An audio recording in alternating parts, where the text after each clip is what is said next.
Video එක ඉවර වෙනකම් බලන්න. සන්ධ්‍යාවක් හැමෝටම ක්ලාස් එකේ යාළුවා ළමයිට ගැනි අලුත් නෑ දෙක සති ගානක් ඇවිල්ලා. සති කීපයක් වෙනවනේ ක්ලාස් එකට ඇවිල්ලා. මමත් ඔයාලා වගේම මේ ක්ලාස් එකට ඇවිල්ලා 2024 කියන්නේ කලින් අවුරුද්දේ දෙවනි සෙට් එකේ තමයි එක්සෑම් කරේ.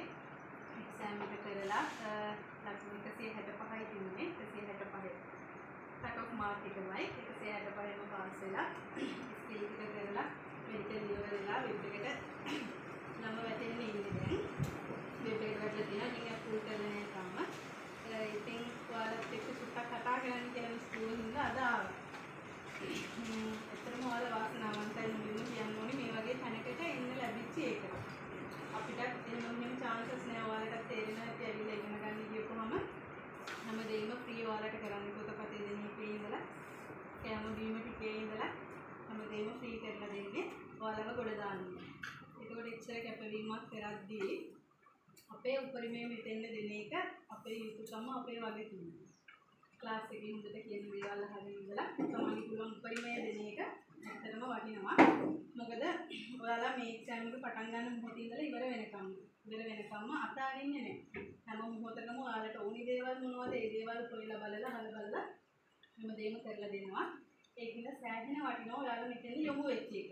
ඒකින්ද තිබ්බ අඩිය ආපහු පස්සට ගන්න එපා මොන ප්‍රශ්න ආවත් කොහොම හරි එක්සෑම් එක පාස් වෙනවා කියලා හිතාගෙන ඒ වැඩ ටික කරගන්න. ප්‍රශ්න තියෙනවා හැමදාම එන්න ක්ලාස් එකට හැමදාම ඉන්නේ ඒක පාඩම් කරන එක එදිනදා ටයිම් එකක් වෙන් කරගෙන කොහොමද පාඩම් කරන්න ඕනේ. තාම ඔයාලා මුලනේ යන්නේ. හැබැයි පොඩි වෙලාවක් දවසේ අයින් කරගන්න අනිවාර්යෙන්ම වචනයක් දෙකක් හරි පාඩම් කරගන්න දවසේ පොඩි වෙලාවක් අයින් කරගන්න. ඒක හැමදාම කන්ටිනියු කරන්න. අද මොන වැඩේ තිබ්බත් දවසකට 5ක් 10ක් හරි කමන්නේ. මුළු ටිකේ අයින් කරලා අනිවාර්යෙන්ම මේ ටික කරගෙන යන්න. එතකොට ඔයාලටම නොදැනි මේ ට්‍රැක් එකට වැටුනහම වැඩ ටික කරගන්න හරිම ලේසි. එතකොට ඔයාලා දැන් A level කරපු අය O level කරලා ඉවරයි. මම හිතන්නේ ඉලවුන් කරන සමහර විට නැත්නම් ගොඩක්ම කට්ටිය එන්නේ මේකට ඉස්කෝලේ කාලේ පස්සේ. A level ඉවර වෙලා ඊට පස්සේ අය තමයි ගොඩක්ම මේ එක්සෑම් එක කරන්නේ. මොකද මේක ජොබ් එකක් ටාගට් කරගෙන යන එක්සෑම් එකක් හින්දා. normal අපි දැන් කරන ආසාවට විභාගේ පාස් වෙන්න කැම්පස් යන්න කරන මේ එක්සෑම් එකක් නෙවෙයිනේ මේක. ජොබ් එකක් ටාගට් කරගෙන කරන්නේ. එතකොට ගොඩක්ම ඉගෙනගෙන ඉවර වෙච්ච. ආපහු ඉස්කෝලේ කාලෙන් පස්සේ ආපහු ඉගෙන ගන්න පටන් ගන්න පිරිසක් තමයි මේකට එන්ටර් වෙන්නේ. එතකොට ඔයාලට සාමාන්‍යයෙන් සමහරව අවුරුදු ගාණක් ගිහලා මේක කරනවා, සමහරව මුලම දැන් පටන් අරගෙන කරනවා. එතකොට ඔයාලට පාඩම් කරනවා කියන එක දැන් අමාරුයි. මොකද සමහර අමතර වැඩත් එක්කනේ කරගෙන යන්නේ. සමහර ජොබ් කරන අය ඉන්නවා, දේවල් වල වැඩ කරලා තියන අය ඉන්නවා. එතකොට ඔයාලට සාමාන්‍යයෙන් අර ඉස්කෝලේ ෆ්‍රී කාලේට අමතර වගකීම් ටිකක් වැඩිච්ච කාලෙකනේ ඔයාලා මේ එක්සෑම් එක කරන්න පටන් ගන්නෙ. ඒ හින්දා පොඩ්ඩක් වෙලාව බැලන්ස් කරගන්න. කාලේ කල්පනාකරණය කරගන්න ඇත්තටම අමාරුයි. මමත් එහෙම තමයි ජොබ් එකක් කරන ගමන් තමයි එක්සෑම් එක කරේ. එතකොට අර ෆුල් ටයිම් හැමදේම ළඟට දීලා ඔයා පාඩම් කරන එක විතරක් කරන්න කියන්න කෙනෙක් නැහැ. අපි අනිත් දේවලුත් කරන ගමන් තමයි මේක බැලන්ස් කරගන්න ඕනේ. ඒ හින්දා ඔයාලා කොහොම හරි ටයිම් එක මැනේජ් කරගන්න මොන ප්‍රශ්නයක්වත් අතාරින්නේ නැහැ කියලා හිතාගෙන එක්සෑම් එක පටන් ගත්ත දවස් ඉඳලා ඉවර වෙනකම්ම වැඩ ටික කරගෙන යන්න. මෙහින් දෙන්න පුළුවන් උපරිම සහයෝගය දෙනවා. ඔයාලට තව ටික දවසක් යද්දි තවත් තේරෙයි. ආපු මුලම නම් තව එහාට යද්දි තේරෙයි කොච්චර මෙයාලගෙන් සපෝට් එකක් අපිට තියෙනවද. ආයේ මේක අමුතුවෙන් අපේ ගෙදරක් වගේ තමයි. පන්න බොන්න ටික ළඟට දීලා ඒ ටික හදලා ළඟට දීලා එහෙම පාඩම් කරන්න කියන්නේ අපේ ගෙවල් වල විතරයිනේ. ඊට පස්සේ අපි ටියුෂන් ක්ලාස් එකවත් එහෙම උනේ නැහැනේ. හැබැයි මෙතනින් මේ සපෝට් එක එහෙම මොන දෙනවා. ඒ හින්දා ඔයාලට බය නැතුව ඔයාලට ඒ තියෙන්නේ මේ දෙන ටික කරගෙන මෙතෙන්ද ආපහු දෙයක්. මෙයාලා දෙන දේ එහෙම දෙගුණ කරලා ආපහු මෙයාලට දෙන්න. මෙයාලා ඉල්ලන්නේ වෙන දෙයක් නෙමෙයි ඔයාලගේ රිසල්ට් එක විතරයි. පාස් කියන දේ රිසල්ට් එක විතරයි ඉල්ලන්නේ. ඒ හින්දා ඔයාලට පුළුවන් උපරිමයේ කරන්න. එතකොට එක්සෑම් එක ගැන කියනවා නම් එක්සෑම් එක ඔයාලා දැන් සාමාන්‍යයෙන් දැනුවත් ඇති. ඒක පේපර්ස් දෙකක් තියෙනවා. PG, TG කියලා කොටස් දෙකක් තියෙනවානේ. එතකොට ප්‍රශ්න 20 වෙනවා විනාඩි 15. මේ අවුරුදු ගානකට කැපකිරීම ওই විනාඩි 15 ඇතුළේ ඉවරයි. ඒක තමයි ඒක කියන්නේ තප්පර 5ක් විතර ඇතුළත විනාඩි 50 ඇතුළත ඉවරයි. ඒ තප්පර ගානක එක්සෑම් එක කරලා තප්පර ගානක් ඇතුළත ඔයාලගේ ලකුණු කොහොමද කියලා ඩිස්ප්ලේ වෙනවා ස්ක්‍රීන් එකේ. කලින් තිබ්බේ CBT දැන් නම් ඒක ටිකක් වෙනස් වෙලා තියෙනවා. අපි කම්පියුටර් එකෙන් තමයි එක්සෑම් එකට බේස් කරේ. එතකොට එතන තියෙන ටෙන්ෂන් කන්ඩිෂන් එකේ එහෙම ඉතින් ආය අමුතු කියන්න ඕනේ නැහැ. ඇත්තටම බයි හිතනවා මොකද ඒක ඒ කියන්නේ ඒ වෙලාවේ තමයි මේ අවුරුදු ගානක කැපකිරීම අපිට ඩිස්ප්ලේ වෙන්නේ. ආය පස්සේ කැපෑලෙන් එනවා. ඒවමකුත් නැහැ. එවලෙම ලකුණු ටික එනවා. ඒ හින්දා ඇත්තටම ඉතින් ඒක හරි ටෙන්ෂන් නැතුව වැඩේ කරගන්න නම් එතන ගිහිල්ලා මොකද සෑහෙන කැපකිරීමක් කරන්න ඕනේ. පාඩම් කරන එක ඒක බැලන්ස් කරගන්න හැටි පේපර්ස් කරන ඕනේ විදිහට ඊට පස්සේ ඔයාලා එක්සෑම් එකට රෙඩි වෙන්න ඕනේ විදිහ මේ ටික විතරක් නෙමෙයි මේ පොත් දෙක විතරක්ම නෙමෙයි එක්සෑම් එකට පොත් දෙක විතරයි හැබැයි මේක සම්පූර්ණයෙන්ම කොට යනවා කියලා කියන්නේ පොත් දෙක විතරක්ම නෙමෙයි එක්සෑම් එක අපි ඉස්සෙල්ලාම ෆේස් කරන්නේ එක්සෑම් එකටනේ එතකොට එක්සෑම් එකට ගියපුවම ඔයාලා දැන් ඔය පොත් ටික පාඩම් කරනවා වගේම ඔයාලට ප්‍රශ්න තියෙනවා වෙන වෙනම ඒවට අදාළව ඊටි තද්දි කියලා කොටස් වලට වෙන වෙනම ප්‍රශ්න තියෙනවා ඒවට අමුතුවෙන්ම සමහර එකම ප්‍රශ්නේ අපිට මිස්ලේම මතකයි ඉතින් ඉස්සර කියන 10 12 පාර එක ප්‍රශ්නයක්. ඒකට ඔයගේ ප්‍රශ්න තියෙනවා 1000ක් 2000ක් පොත්වල. ඒතකොට එකම පොත කරන්න කියනවා 10 12 පාර. එකම පාඩම කරන්න කියනවා 10 12 පාර. පොතේ ඉඳහගෙන පාඩමට උඩින් පාඩම් කරපු වාර ගන්න මාක් කර කර ෂෝට් නෝට් එකේ මොනේව ලියලා අරගෙන පාඩමක් පිළිගන්නවම අමාරු වචන ටික ලියලා අරගෙන ඕවා සාක්කුවේ දාගන්න. ඒවා ඥානෙ හැම වෙලාවකම පාඩම් කරගන්න. ඒ කියන්නේ මේ විභාගයට ආවට පස්සේ ආයේ වෙන දේවල් වලට ඇත්තටම අමාරුයි. වෙන දේවල් වලට හිත යනවා නැත්තේ නැහැ අමාරුයි අපිට ෆ්ලෑෂ් වෙන වෙලාවල් තියෙනවා. නැතුව නෙවෙයි. හැබැයි පුළුවන් හැම මොහොතකම මේ එක්සෑම් එකේම ඉන්න කියන එක කියන්නේ ඒ තරම් මේක බරපතලයි. කරගන්න බැරි වුණොත් අපරාධය. ඒ කියන්නේ දෙවන අවුරුද්ද ගානේ අපරාධෙ ජොබ් එකකට යන්න තියෙන කාලයක් තව අවුරුද්දකින් ආපස්සට යනවා. ආයෙ එක්සෑම් එක ෆේල් වෙනවා කියන්නේ ආයෙත් ওই විදිහ වෙනවා. මොකද අපිට මේ පාර බැරිුණා කියලා ඊළඟ මාසේ කරන්න පුළුවන් විභාගයක් නෙමෙයි මේක. ආයෙ ඊළඟ සෙට් එක එනකම් 2024 අපෙන් ඉවරයි. දැන් 25 දාලා තියෙනවා. 25 දාපුවාත් ඇති නැති ඇති මේකේ. එතකොට ඊළඟ සෙට් එකට ආයෙ එනකම් ඔයාලට ඉන්න වෙනවා. එතකන් ඔයාලට රෙඩි වෙන්න තියෙන කාලේ උපරිම කැපවීමෙන් මහන්සියෙන් වැඩේ ගොඩ දාගන්න මොනවාම හරි ප්‍රශ්නයක් දෙනවා නම් ඒවල ඒක විසඳගන්න. ප්‍රශ්නේ ආපහු අරගෙන ඉස්සරහට යන්න එපා. ඔයාලා දැන් ක්ලාස් කට් වෙන්න පුළුවන් මොනවාම හරි හේතුවක් ඇතුව. හැබැයි ක්ලාස් එක කට් වුණාට පස්සේ ආයෙ එන දවසට පොඩ්ඩක් අර කරපු දේවල් හරි ටච් එකේ ඉන්න ඔහොම මග ඇරෙන්න දුන්නොත් ඔයාට මේ සබ්ජෙක්ට් එක බෝරින් වෙනවා. ගෙදර ගියාට ඇහෙන්නේ නැහැ. මග කොටේදී ඇහෙන්නේ නැහැ. ආයෙත් ගෙදර කවුරුත් කොරියන් කොහොමද කතා කරන්නේ නැන්නේ. ඒකට ඇහෙන ප්‍රමාණය ගොඩක්ම අඩුයි අපිට ඇහැ ගැටෙන ප්‍රමාණය ගොඩක්ම අඩුයි ඉංග්‍රීසි උනත් අපි ඉතින් කොච්චර කල් කරලා තාම හරියට බෑනේ නේ ඒකවල මේ සබ්ජෙක්ට් එකක් භාෂාවක් හින්දා එහෙම ලේසියෙන් පුළුවන් වෙන්නේ නැහැ ඒක මේකෙම ඉඳලා කොහොම හරි ගොඩ දාගන්න මහන්සි ගන්න බැරි වෙන්නේ නැහැ කාටවත් ඒකෙම ඉන්න කාටවත් බැරි නෑ මිසුත් මට කිව්ව සෑහෙන උනන්දුවක් තියෙන ළමයි ටිකකුත් ඉන්නවා ක්ලාස් එකේ කියලා එහෙම ඔයාලා මේකට දැන් ආවනේ මේක වාසනාව ඔයාලගේ ඒක හැමෝටම ඒ chance එක හම්බෙන්නේ නැහැ හම්බෙච්ච එකෙන් උපරිම ප්‍රයෝජන ගන්න ඔයාලගේ මේ කරගන්න දේ ඔයාලට විතරක් නෙවෙයි ඔයාලගෙන් පස්සේ මතු පරම්පරාවට අම්මලාට තාත්තලාට හැමෝටම හොඳට තියෙන කට්ටිය නෙමෙයිනේ මෙතෙන් එන්නේ ඇත්තටම මේ වගේ එක්සෑම් එකකට හිම කට්ටිය ෆේස් කරන්නේ නැහැ හොඳට තියෙන කෙනෙක්ට ආපහු මෙච්චර මේ දඟලන්න රෑ දවල් නැතුව මහන්සි වෙන්න දෙයක් නැහැ මිනිස්සුන්ට කොහොමවත් තියනවා නැති කෙනෙක් අම්මට අමාරුයි තාත්තට අමාරුයි ගෙදර සහෝදරයෝ වැඩි තමන්ට අමාරුයි දෙයක් කරගන්න දඟලන විභාගයක් හින්දා ඇත්තටම තරංගේ වැඩි අපි හිතනවට වඩා පුදුම තරගයක් තියෙන මේ එක්සෑම් එකේ. ඒ හින්දා ඔයාලා ඒක හිතට අරගෙන ලේසියට ගන්න එපා. මේ හැම වෙලාවෙම මේකේ තියෙන බරපතලකම දැකලා පාඩම් කරන එක කරගන්න බැරි නෑ කාටවත්. මට ඇඩ්මිෂන් ගත්ත විදිහට ටිකක් කියන්න.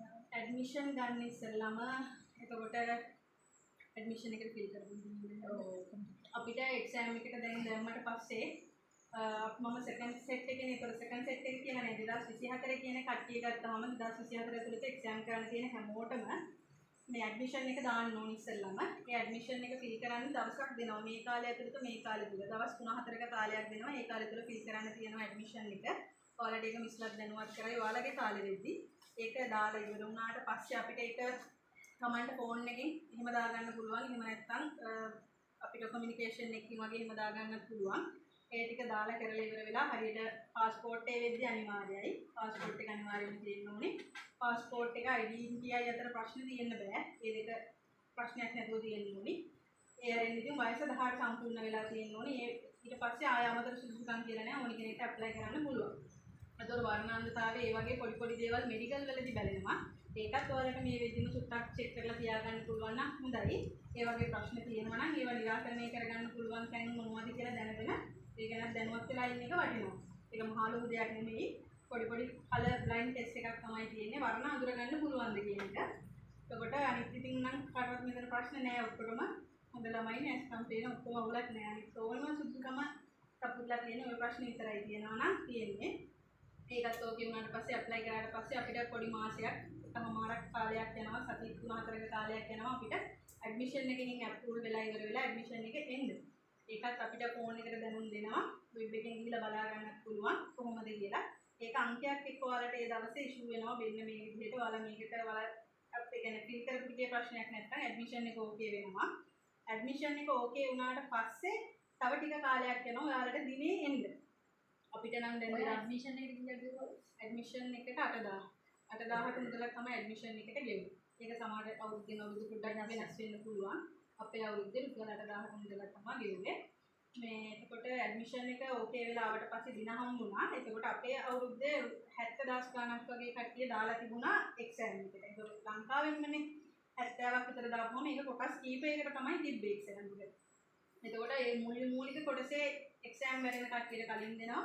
ඊළඟට සෙට් එක ආපහු වැටෙනවා. එතකොට ඒ කාලය ඇතුළත තුල පළවෙනි සෙට් එකේ කට්ටිය එක්සෑම් එකේ ඉඳලා උදාහරණයක් විදිහට 1000 දක්වා කියන්නේ එකේ ඉඳලා 18 යනකම් කට්ටිය තිබ්බා කියන්නකො. එයාලා එක්සෑම් එකේ ඉඳලා අංක එකේ ඇඩ්මිෂන් නම්බර් එක එකේ ඉඳලා 18 යනකම් කට්ටිය ලියලා වුණාට පස්සේ එයාලගේ කට් ඔෆ් එක දෙනවා. ඒතකොට පළවෙනි සෙට් එකේ කට් ඔෆ් එක ඒක තමයි. හැබැයි ඒකම කියන්න බෑ දෙවෙනි සෙට් එකේ කට් ඔෆ් එක. ඒක ලියන කට්ටියත් එක්ක තියෙන තරගෙත් එක්ක වෙනස් වෙනවා. ඒ හින්දා ඔයාලට නිශ්චිත කරන්න බෑ මට මේ ගාන තිබ්බොත් අවුලක් නැහැ කියලා. කියන උපරිම ලකුණට මහන්සි වෙන්න වෙනවා. කට් ඔෆ් එක වෙනස් වෙනවා. සෙට් 3ක් තිබ්බොත් සෙට් 3 කට් ඔෆ් 3ක් එන්න පුළුවන්. අපේ එහෙම වුණා. අපේ පළවෙනි සෙට් එකේ 175ක් තිබුණා. හැබැයි ඒකේ එක්සෑම් එකේ කට් ඔෆ් එක වැඩි වුණා. ස්කිල් එකේ කට් ඔෆ් එක අඩු වුණා. ඒ අනුව තමයි ටැලි වෙලා බැලන්ස් වෙලා ඊට පස්සේ අන්තිම සමස්තයාවේ වෙනම ලකුණක්. අපේ එකේ එක්සෑම් එකේ ලකුණ අඩු කරා. හැබැයි ස්කිල් එකේ ලකුණ වැඩි කරා. එතකොට ඒ අනුව බැලන්ස් වෙලා වෙනම ලකුණක්. ඒ හින්දා කෝකවත් අතාරින්න බෑ. අපිට අරක විතරක් පුළුවන් මේක විතරක් පුළුවන් එහෙම බෑ. එන විදිහට කරගන්න වෙනවා. ඒ හින්දා ඕල් රවුන්ඩ් කෙනෙක් තමයි එක්සෑම් එකට යන්න ඕනේ. ඇඩ්මිෂන් එකෙන් පස්සේ ඊට පස්සේ එක්සෑම් එක. එක්සෑම් එකට ඉතින් රෙඩි වෙලා කාලේ අපේ දවස ආවට පස්සේ ඔයා ඇඩ්මිෂන් දාලා කොච්චර දවසකින්ද එක්සෑම් ඩේට් එක ආවේ? එක්සෑම් ඩේට් එක ආවේ ඇඩ්මිෂන් එක දාලා අපිට එන්න මාසෙකමාරක් වගේ ගියා. මාසෙකමාරකින් පස්සේ මාසෙකමාරක් ඩේට් එක දැනගන්නකොට දැනගන්න දවසේ එක්සෑම් ඩේට් එක ඇතුළත කොච්චර වෙලාවක් තිබ්බද ඔයාලා රෙඩි වෙන්න කොච්චර මාස ගානක්? මට එක්සෑම් ඩේට් එකත් එක්ක දැනගද්දි මාස 6ක් වගේ තිබ්බා. මෙහෙමයි මම දැන් මේ ගණනය වගේ මෙයාගේ ප්‍රශ්න අහන්නේ. මෙයාගේ ස්පීඩ් එක කතා කරගෙන යද්දියාට ඔයාලා දැනගන්න ඕන මෙයා කියන්න ඕන දේවල් ටික ගිහිනවනේ. එන්නේ ඒ ටික තමයි මම මෙයාගෙන් ප්‍රශ්න කරන්නේ. හරිද? හැබැයි මතක තියාගන්න දැන් මෙයාට මාස 6ක් තිබ්බට සමහර කට්ටිය තිබ්බා ඇඩ්මිෂන් ඩේට් එක ඇවිල්ලා සති දෙකකින් විතර පස්සේ සමහර ටික හරියන්න පුළුවන්. තේරුණාද? දැන් මෙයාට රෙඩි වෙන්න මාස 6ක් තිබිලා තියෙනවා. ඒ තමන්ට එක්සෑම් එක දාපුවම ඇඩ්මිෂන් එක ගත්තමම තමන්ට එක්සෑම් එක ලියන්න තියෙන දවස අපිවත් දන්නේ නැහැ. හරි? සමහරට ඒක සති දෙකකින් වෙන්නත් පුළුවන්, මාස 5කින් වෙන්නත් පුළුවන්, මාස දෙකකින් වෙන්නත් පුළුවන්. ඒක තමන්ට ලැබෙන ඩේට් එක වෙනස්. දැන් මෙයාලගේ ක්ලාස් එකේ වුණත් මෙයාට මාස 6ක් තිබ්බට සමහරට මාස දෙකකින් විතර පස්සේ එක්සෑම් එක තිබ්බ කට්ටිය සෙට් වුණා. හිටියා. හරි? සමහරලාට මාසෙකින් විතර පස්සේ එක්සෑම් තිබ්බ කට්ටියක් හිටියා. ඒක මම ඒක දැනගන්න තමයි මෙයාගේ එක්ස්පීරියන්ස් එක දැනගන්න තමයි මම පොඩ්ඩක් ප්‍රශ්න කරන්නේ. හරි නේද? මට අන්තිම සෙට් එකට වැඩිච්ච හින්දා තමයි මට කාලේ තිබුණේ. එයාට ටිකක් කාලේ තිබ්බේ ඒක නිසා. තුන්වෙනි සෙට් එකට වැඩිච්ච හින්දා නැත්නම් ඒක ඇප්ලිකේෂන් අපි හැමෝම එකට එකම දවස්වල ඒ කාල සීමාවල දැම්මට අහම්බෙන් විදිහට දින වැඩෙනවා. ඉතින් ඒක වෙලාව තමයි. ඒක මට අන්තිමට වැඩිච්ච නිසා තමයි එහෙම කාලයක් තිබුණේ. නැත්නම් මාසෙ දෙකකින් අර කිව්වා වගේ එක්සෑම් එකට ලෑස්ති වෙන්න වෙන අය ඉන්නවා. ඒකට එක්සෑම් දාලා පාඩම් කරන්න ඉන්නවා. අපි දාලා ක්ලාස් යනවා. ඒක නම් බෑ. ඉතින් ඊළඟ සතියව ලියන්න බෑ. ඒ හින්දා එහෙම කරන්න බෑ. අර අවුරුදු ගානම මහන්සි වෙන්න වෙනවා. විභාගේ දාන දවසට යන්තාක් දුරට හරි Tamanට සැටිස් වෙන්න පුළුවන්. ඊළඟ මාසේ ආවත් අවුලක් නැහැ. මට ගොඩ දාගන්න පුළුවන් වගේ හිතෙනවා නම් අවුලක් නැහැ. මොකද දාලිවර වෙලාවේ ලෑස්ති වෙන්න කාලයක් නැහැ. ඒ හින්දා. එතකොට අපිට එක්සෑම් එකට යද්දිත් නිකන් ආවට ගියාට යන්න බෑ. එයාලගේ නීති රීති තියෙනවා. අඳින්න ඕනි ඇඳුම තියෙනවා. සුදු ඇඳුම ඇඳලා කළු පාට ට්‍රවුසර් එකක් හැමෝටම සුදු පාට අත්කොට ෂර්ට් එකක් ඇඳලා කළු බෙල්ට් එක දාලා සපත්තු ටික දාලා පිළිවෙලට යන්න ඕනේ. එක්සෑම් සෙන්ටර් එකට ඒක එහෙම යන්න පුළුවන් නම් හොඳයි. මොකද එයාලා ඉවලේ ඉඳලා අපිව ජජ් කරන එක තමයි වෙන්නේ එක්සෑම් එක හෝල් එක ඇතුලේ වුණත් ඒක එහෙමම නීතියක් කියලා එක්සෑම් එකට නැහැ. එක්සෑම් එකට කලකිට යන අය ඉන්නවා. හැබැයි පිළිවෙලට යනවා නම් හොඳයි. කොණ්ඩේ ටික කපලා කරලා පිළිවෙලකට යනවා නම් එක්සෑම් එකට හොඳයි. එක්සෑම් එකෙන් පස්සේ ඔය අපි එක්සෑම් එක ෆේස් කරලා ඉවර වෙලා ඔය විනාඩි 50කින් ඔක්කොම ඉවරයි. ඊට පස්සේ ලකුණු ටික එනවා. ඒ ලකුණු ටික ආවට පස්සේ එතනම පොඩි ටේබල් එකක කලර් බ්ලයින්ඩ් ටෙස්ට් එකක් කරනවා. ඒකේ 110ට වඩා වැඩි ලකුණු. අපිට ලකුණු 200න් නේ. 200න් 110ට වඩා වැඩි කට්ටිය එවලෙම කලර් බ්ලයින්ඩ් ටෙස්ට් එකකට පොඩි එතන පොඩියෙන් එක්කෙනෙක් ඉන්නවා. කලර් බ්ලයින්ඩ් ටෙස්ට් කියන්නේ වර්ණ අන්ධතාවයේ තමන්ගේ ඇස්වල තියෙනවා කියලා බලන්න. හරිද? ඕක සාමාන්‍යයෙන් 1000ක් ගත්තොත් එක්කෙනෙක් වගේ තමයි ඕක කියව ගන්න බැරි ප්‍රශ්නයක් තියෙන්නේ. මම ඔයාලට ඊළඟ සතියේ YouTube එකේ දාලා පෙන්නන්නම් ඉලක්කම් ටික. සමහර දන්න කට්ටියත් ඇති. එන්නේ ඉලක්කම් ටික වර්ණ මික්ස් එකක් විදිහට තමයි පෙන්නන්නේ. හරි? ඒ ඉලක්කම් ටික අර මික්ස් වර්ණ වල පෙන්නන එක ඔයාලට හරියටම ඉලක්කම් මොකක්ද කියලා කියව ගන්න පුළුවන් වෙන්න ඕන. දැන් ගානක් විතර ගත්තොත් ඔයාගෙන් එහෙම ඉලක්කම් 6ක් විතර අහන්න දෙන්නේ. 6ක් ඇහුවා නේද? හරි. දැන් මෙයාට ඉලක්කම් 6ක් පෙන්නනවා. ඒක ටෙස්ට් එකේ ඉවර වුණාම වැඩි ලකුණු තියෙන කට්ටියට ඒවල තමයි බලන්නේ, පෙන්නන්නේ. එතකොට ඒ අහන ඉලක්කම් 6න් අඩුව මෙයා ඉලක්කම් 4කටවත් හරි උත්තරේ දීලා තියෙන්න ඕන. 3ක් හෝ ඊට අඩුවෙන් දුන්නොත් එහෙම ඔයාට ආයෙ කොලින් එක්සෑම් කරන්න බෑ. එතනින් ඔයාලා රිජෙක්ට් කරනවා. ඒ කියන්නේ වර්ණ අන්ධතා පරීක්ෂණයේ සමත් වෙන කට්ටිය විතරයි කොලින් එක්සෑම් පාස් වෙන්නේ. ඒක ෆේල් වෙන කවුරු හරි ඉන්නවා නම් කොලින් එක්සෑම් එක ෆේල්. හරිද? ඒක අපිට වළක්වන්න පුළුවන් දෙයක් නෙමෙයි. දැන් සමහර ප්‍රශ්න තියෙනවා අපේ ඇස් පේන්නේ නැත්නම් කන්නඩි දාලා නේද? සමහරට කන්නඩි මාස 6ක් එක දිගට දාන්න ඉන්නේ කියනවා. එතකොට අපේ ඇස් පේන්න ගන්නවා. දුර පේන්නේ නැත්නම් ළඟ පේන්නේ නැත්නම් ඔය වගේ ඔප්ෂන් තියෙනවා. හැබැයි වර්ණාන්තතාවයට එහෙම ඔප්ෂන් නැහැ. ඒක තමන්ගේ උත්පත්තියෙන්ම ඥාන වලින් වෙන එක. තේරුණාද? එතකොට දැන් ඒක ෆේල් වුණොත් එහෙම ඒක ආයෙ අපිට හදාගන්න පුළුවන් ප්‍රශ්නයක් නෙමෙයි. එහෙම වෙන්නේ නැහැ. මේක ගැලුවක් වෙන්නේ නැහැ කාටවත්. මම කිව්වේ ඔයාලට මේක ගැන පොඩ්ඩක් දැනගන්න. හරි. ඊට පස්සේ වර්ණාන්තතාවයෙන් පස්සේ ඒක චෙක් කරලා එතකොට එදා දවසේ ඉවරයි. පස්සේ එදා දවසේ ඉවරයි කියන්නේ මොකද්ද? එක්සෑම් එක ඉවරයි. සීට් එකෙන් නැගිටිද්දි මතක තියාගන්න මෙයාගේ ලකුණ මෙයා දැනගෙන තමයි සීට් එකෙන් නැගිටින්නේ. තේරුණාද? එතකොට අපේ කට් ඔෆ් එක දීලා නැහැ. හැබැයි තමන්ගේ ලකුණ මේකයි කියන එක දන්නවා. අපේ තුන්වෙනි සෙට් එකේ අන්තිම ළමයා ලියලා ඉවර වෙනකන් අපිට කට් ඔෆ් එකක් දෙන්නේ නැහැ. ඒ ඉවරනාට පස්සේ ඉතින් අපේ ලකුණ අර එක තමයි. අපිට ආවනම් මගේ ස්ක්‍රීන් එකේ 165 ඒක තමයි මගේ ලකුණ. අපේ සෙට් එකේ අන්තිමයි ඉවර වුණාට පස්සේ දෙනවා පොඩි කාලයක් සති දෙකක් වගේ ඇතුළත අන්තිම එක නෑ ඉවර වෙලා සති දෙකක් වගේ ඇතුළත සාමාන්‍යයෙන් දෙනවා කට් ඔෆ් ලකුණු. ඒකට ඒකත් එක්ක තියෙන ලකුණන්ට සමයි හරි ඊට වඩා වැඩි නම් හරි ඔයා එක්සෑම් එක පාස්. නිම නැත්නම් ෆේල්. එක ප්‍රශ්නයකට ලකුණු 5ක් අපි එක්සෑම් එක ලියන කාලේ දෙනවා. අපේ මල්ලි කෙනෙකුත් හිටියා අනෙක් ලකුණයි මදි උනේ. ඒ කියන්නේ ලකුණු 5ක් කියන්නේ එක ප්‍රශ්නයයි. එක ප්‍රශ්නයක් කරදිලා ඉවර වෙලා ආය අවුරුද්දකින් ආපස්සට වැටුණා. ආය එක්සෑම් එක කරන්න වුණා. ඒකින්ද එක ප්‍රශ්නේ කියලා කියන්නේ ඔයාගේ ජීවිතේම තීරණය වෙන තැනක් ඒවලේ ඒ මොහොතේ. ඒකෙන් ස්කිල් එක්සෑම් එකේ කතාව ඒක. එක්සෑම් එකෙන් පස්සේ ඊට පස්සේ ස්කිල් එක. පාස් කියලා ඒක කට් ඔෆ් එක ඇවිල්ලා ඉවර වෙලා ඔයා පාස් නම් ඔයා ඊට පස්සේ ස්කිල් එකට රෙඩි වෙන්න ඕනේ. ස්කිල් එකට ඔයාලට ඩේට් එකක් දෙනවා. ස්කිල් එකේ තියෙන ඇක්ටිවිටිස් ටික ඔයාලට තීරණය වෙන්නේ ඔයාලා තෝරගන්න කැටගරි එකත් එක්ක. නිෂ්පාදන තියෙනවා, දීවර තියෙනවා, සේවා තියෙනවා. එතකොට ඔයාලා මොකක්ද ඕකෙන් ඇප්ලයි කරන්නේ? ඒ අනුව තමයි ඔයාලගේ ස්කිල් එක බලන්නේ. ඔයාලා ඉල්ලන්නේ නිෂ්පාදන නම් ඒකට ඔයාලගේ බලන්න වෙනම ස්කිල් එකක්. දීවර නම් වෙනයි, සේවා නම් වෙනයි. ඒ විදිහට. ඒතර මම නිෂ්පාදන දැම්මේ. නිෂ්පාදනයේ කැටගරි 3ක් තියෙනවා. ඒ තුනෙන් මේ තෝරගත්ත එක අනුව මට තිබුණේ පින් බෝඩ් එක දාන්නයි, නට් ඇන්ඩ් බෝල්ට් දාන්නයි, වලලු ගහයි. ඔය ටික තමයි මේන්ලි තුනම අපිට ඒ කියන්නේ ඔය තුන තමයි අනිවාර්යයෙන්ම ස්කිල් එකේ යන්නේ. ඒ ස්කිල් එකත් මේ මෙහෙදි පුරුදු කරනවා. ඔයාලට අදාළව මොන උපකරණද ඕනි ඒ දේවල් ගෙන්නලා ඔයාලට වෙනම එන්න කියලා මෙතන දවස් වෙන් කරලා ඔයාලට වෙනම ඒවත් ට්‍රේනින් කරනවා. නිදහසේ ඔයාලගේ අත පුරු වෙනකම්, ටයිම් එකට පුරු වෙනකම්. මේ වගේ ටයිම් එකක් තියෙනවා. වලලු ගහ දාන්න විනාඩියක් නම් විනාඩිය ඇතුළත වලලු ගහ දාලා ඉවර කරන්න. පින් බෝඩ් එක දාන්න විනාඩියයි පින් බෝඩ් එක දාලා ඉවර කරන්න. නට් ඇන්ඩ් බෝල්ට් එකට ෆික්ස් කරන්න විනාඩි 2ක් දෙනවා. ආයෙ ගලවලා ඒ තිබ්බ විදිහට තියන්න විනාඩියක් දෙනවා. එතකොට ඔය ටයිම් ඔක්කොම එතන කොරියන් කට්ටියගේ අධීක්ෂණය යටතේ එයාලගේ ඔක්කොම මාක් වෙනවා. කොච්චර වෙලා ගියාද මොන වගේ වැරදි කරාද ඒක ඇතුලේ කියලා අපි ගන්න දෙයක් හරියට දාන්න නැතුව වැටුණා නම් අතෑරුණා නම් බිම වැටුණා නම් ඔය හැම දෙයකටම පිළිවෙලට තිබ්බේ නැත්නම් ඔය හැම දෙයකටම ලකුණු අඩු වෙනවා. ඒ අඩු වෙන විදිහ බලලා තමයි එයාලා ඒකේ මාක් කරන්නේ මොනවද වෙන්නේ කියලා. ඒක අපිට ඔය තෝරාගත්ත කැටගරි අනුව තමයි ඔය ටික වෙනස් වෙන්නේ. හැබැයි හැමෝටම පොදුවේ ටෙස්ට් කරන්න තියෙනවා එතන ඉන්ටර්විව් එකක්. ඉන්ටර්විව් එකේදී තමන් ගැන හඳුන්වා දීමක් තියෙනවා චගිසොගියක් කියලා. ඊට පස්සේ තියෙනවා ප්‍රශ්න වගේක් අහනවා. සාමාන්‍ය ප්‍රශ්න අද කාලගුණය කොහොමද දැන් වෙලාව කීයද මේ මොකක්ද අර මොකක්ද එක එක දේවල් පෙන්නලා කොරියන් වලින් අහනවා. ඒවට අපි උත්තර දෙන්න ඕනේ. ඊට පස්සේ කම්පැනි ප්‍රශ්න තියෙනවා. ආයතනික ප්‍රශ්න කියලා සෙට් එකක් අපිට දෙනවා. මොන හරි ප්‍රශ්න කම්පැනි වල ඇති වුණොත් ඒකට අපි මොනවද කරන්නේ? ගින්නක් ඇති වුණොත් මොනවද කරන්නේ? යාළුවාට වැඩ වැඩි නම් අපි මොකද කරන්නේ? ඔය වගේ දේවල් යාළුවා කොරියන් වලින් අහනවා. අපි කොරියන් වලින් උත්තර දෙන්න ඕනේ. ඒ වගේ ඉන්ටර්විව් එකක් තියෙනවා. මේක හැමෝම ෆේස් කරන්න ඕනේ. එක්සෑම් එක පාස් වෙන හැමෝටම මේක පොදුයි. ඊට පස්සේ තියෙනවා කොන්දේ ශක්තිය, අතේ ශක්තිය බලන්න.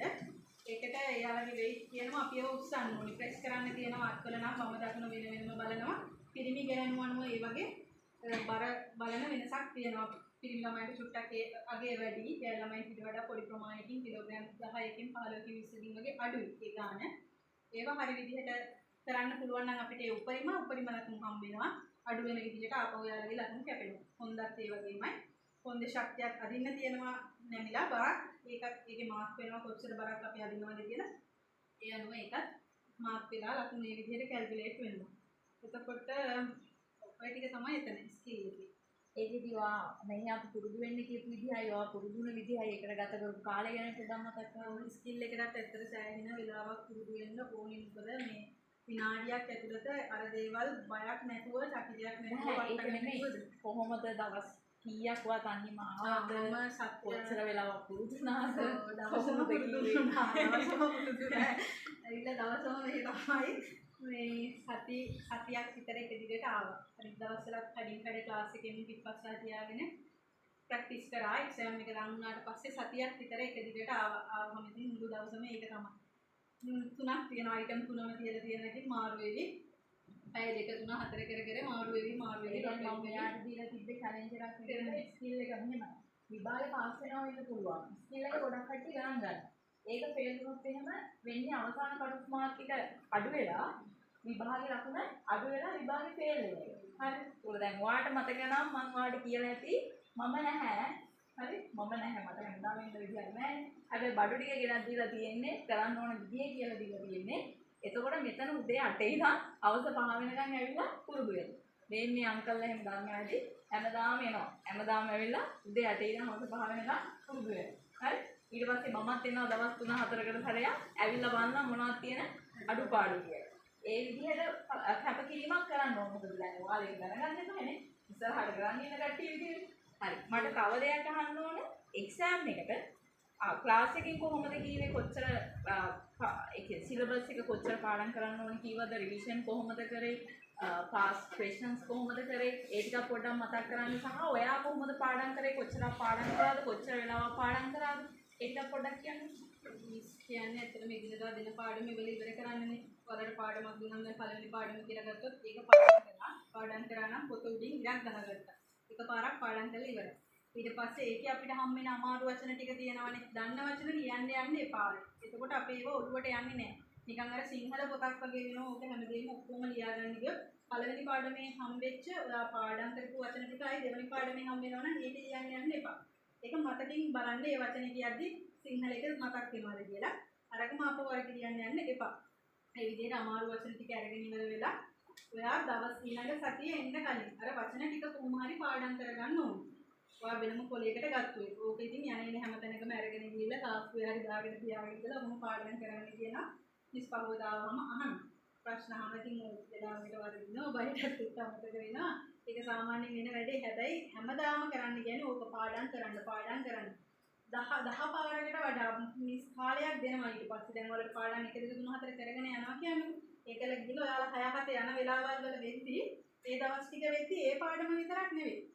මිස් කියන්නේ මුල ඉඳලම තිබ්බ. 5 දක්වා තියෙන පාඩම් ඔක්කොම 5 පාරක් බලාගෙන එන්න ඕනේ ඊළඟ සතියේ. ඒ කියන්නේ ඉති පහක් උඩින් වැදිලා තියෙනවා. නිකන් ගැහුවත් දැයි දන්නවනේ තැන් ගැන අහපුවම දන්නවා ඉතින් නිකන්ද ගැහුවේ පාඩම් කළාද ගැහුවේ කියලා දන්නවා.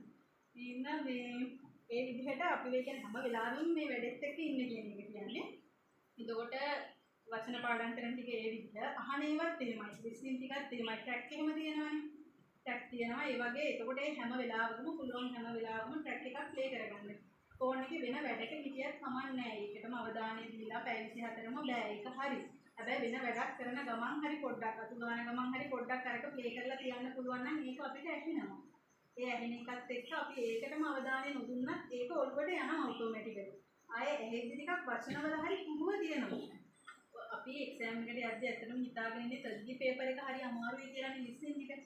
හැබැයි එක්සෑම් එකට යන මොහොත ගිහිල්ලා ඉඳගත්තට පස්සේ ඔයාලට තේරෙනවා ඒගි එක තමයි අමාරු තර්ජී එක තමයි ලේසි විදිය. අරක කියවලා ඉරිගහගෙන තේරුම් ගන්නවට වඩා අර ඇහිලා දෙයක් එවලේ කරගන්න එක හරි ලේසි වෙනවා. ඔයාලට මේකත් එක්කම ඉඳලා එක්සෑම් එකට යද්දි. ඒකින්ද ට්‍රැක් ටික අහන එකම හරිය වටිනවා.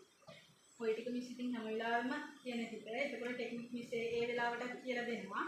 මමත් පාඩම් කරන්න ගත්තාම මටත් එහෙම ඉතින් ජොබ් එකත් එක්ක ඔය ලියලා පාඩම් කරගන්න එක කරනවා. ලියලිය සමහරුන්ට ඒක සෙට් වෙන විදි වෙනස් වෙයි. ලියලිය පාඩම් කරනවා සමහරු. එක්කෝ කියවලා ඒක මතක තියාගන්නවා කට්ටිය. එක්කෝ අපව උගන්වනවා. මේ ඉතින් අපව ගෙවල් වල ගිහලා තින් අපව කණියම උගන්වලා පාඩම් කරනවා. ඒ වගේ දේවල් අනුව එක එකනට වෙනස් වෙනවා.